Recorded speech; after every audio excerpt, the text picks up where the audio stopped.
New video and new information tonight on the mass murder in the Bay Area. That's right. Tonight, reports are revealing that the man accused of gunning down his co-workers in San Jose had a very dark side. Shots ringing out the Valley Transportation Authority rail yard in San Jose.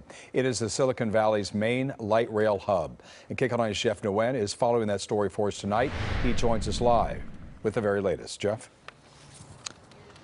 Jeff and Susie, a little more than an hour ago, police took down the crime scene tape and we were able to move a little bit closer to that maintenance yard. In fact, it's right behind me, right there. Now, the location is very significant because it allowed authorities to get here much quicker. This is the maintenance yard where the rampage happened.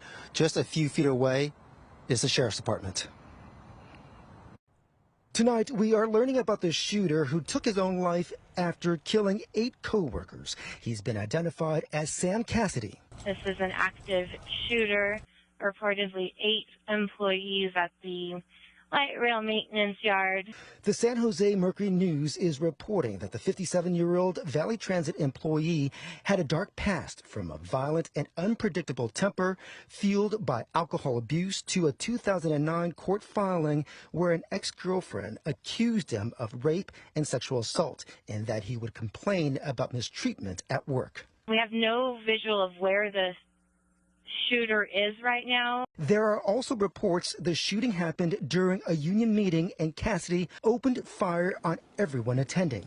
Earlier, we spoke to the mayor of San Jose, who is also on the VTA board. My understanding is that the shooter had actually arrived at work, was doing work, and at some point, people I talked with had seen him there at work, believing everything was fine. He did not say what led up to the gunshots, but he did speak to some of the witnesses. A neighbor's doorbell camera shows Cassidy leaving his house this morning shortly before a fire broke out there. Police suspect it was arson. There are also reports law enforcement found dozens of rounds of ammunition and bomb-making materials inside. We received information that there are explosive devices that are located inside the building. Back at the scene, bomb-sniffing dogs detected possible explosive material at the building. After the shooting, investigators say they will continue to search every crevice of the facility for evidence. What the hell's going on in the United States of America? What the hell's wrong with us? And when are we going to come to grips with this? When are we going to put down our arms, literally and figuratively? President Biden ordered the White House flag to be flown at half-staff in honor of the victims. The president also issued a statement saying, quote, "We can and we must do more to reduce gun violence." And at this point, the motive behind the rampage is under investigation. Jeff and Susie, we'll send it back to you. Jeff, I know that multiple things happened today. Can you tell us about the sequence of events from when Cassidy actually left the house to the shooting?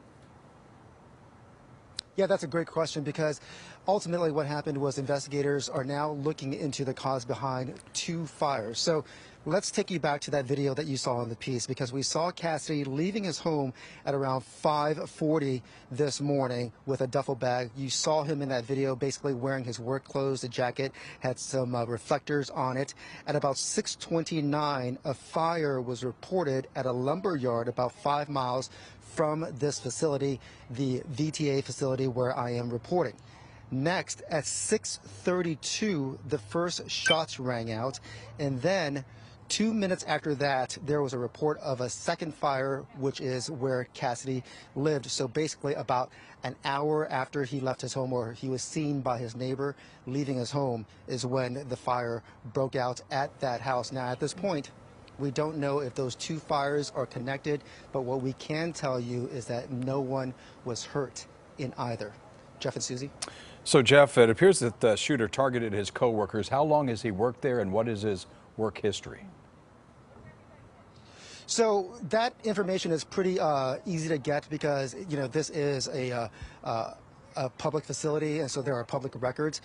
So 57-year-old Sam Cassidy has worked, according to records, at the Valley Transportation Authority since at least 2012, and according to public payroll and pension database information, his position between 2012 and 2014 was as a mechanic, and then after that he was moved up to what is known as a substation maintainer based on those public records. Jeff, Susie. All right, Jeff Nguyen live tonight from San Jose. Thank you for that update.